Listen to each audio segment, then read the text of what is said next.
You are the light of the world. You will be called repairers of the breach. There are lots of things that Jesus said in his ministry, but the last thing he said in today's gospel probably took the breath away from every person who heard it.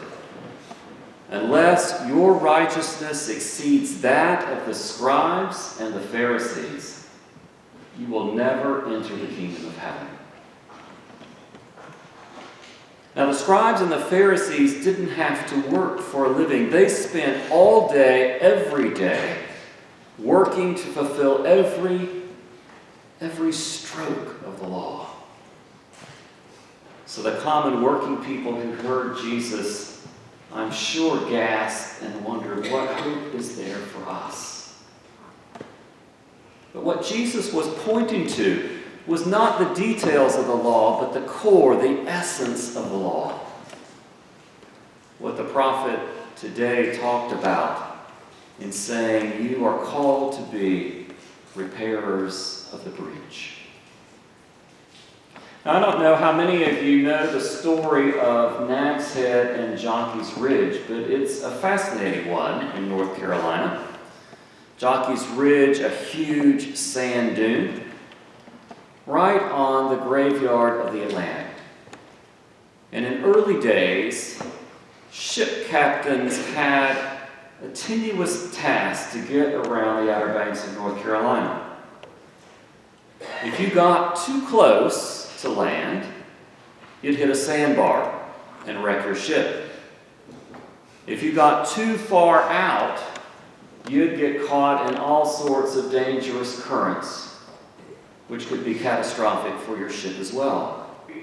So your task was to find that perfect sweet spot where you were close enough to the shore but not hit a sandbar and not be so far out that you get caught up in dangerous currents. Well, pirates took advantage of that. And they took lanterns like this one, and they would light them, and they'd go up on Jockey's Ridge and either walk themselves or hang them from the neck of an old horse from which the town Nag's Head gets its name. And they'd walk that horse up and down, and this lantern would just kind of make motion like a ship just bobbing safely in harbor. And ship captains sailing around at night would see, oh my word, look how far out we are. Because there's a ship docked, anchored, safe. And so they'd come in closer. And they'd hit the sandbar, and the pirates would go out and attack and plunder the ship. But there's another light on the Outer Banks, which is a different kind of light. And that is the lighthouse at Cape Hatteras. That light was a light that said, you're too close. Go out. Danger. Go to safety.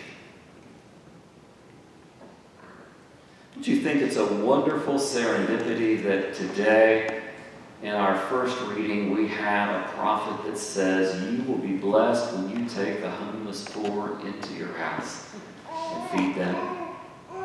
I have to say, if pride is a sin, then I'm going to be sinning all week long as I look and am proud at the incredible job and work that the people of St. John's Church do for the homeless in our community. Last night was an awesome beginning. And the thing that makes me happiest is the smiles on the faces. The smiles on your faces. The smiles on our guests' faces. The blessings that you offer is absolutely incredible. And I don't think it's sinful to be proud of that. To applaud that. To tell you, well done, good and faithful servants. But the prophet tells us that what we do isn't supposed to be limited to this 1 week. The prophet talks about people coming and worshiping and forgetting the world that they live in. Is not the fast that I want for you to loose the yoke of injustice and oppression. Sisters and brothers, we live in an incredible country. But we also live in a country that is filled with bitterness, division, and has many, many problems. The most pressing of which is that the most vulnerable in our culture are forgotten. And the prophet says that your worship is worth nothing to God unless you are about fixing that. Jesus says, you are the light of the world. The question is, what kind of light are you going to be? Are you going to sweep? Am I going to sweep and join the culture which is like those nags with the lanterns, which says, I'm going to get what I can get, and I don't need to worry about anybody else? And we leave people wrecked along the seashore. Or are we going to be a different kind of light? A light which says, this is wrong. This needs to change. And what God says to us is, it doesn't matter who's in power. I've made you the light of the world. I've given you this call to make a difference.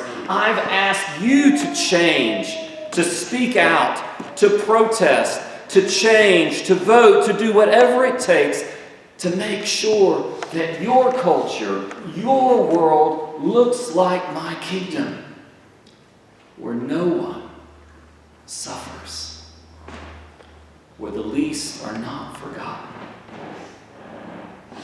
You are the repairers of the breach. Will you live that call? Jesus says. For that is what it takes to enter the kingdom of heaven.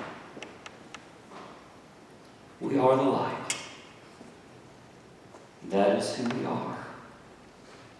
The only question is, what kind of light will we be?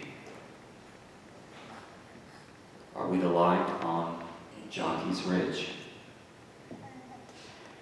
which leads to destruction for those who are vulnerable? Or are we the light at Cape Hatteras, which beams brightly and brings everyone to safety? Will we be the repairers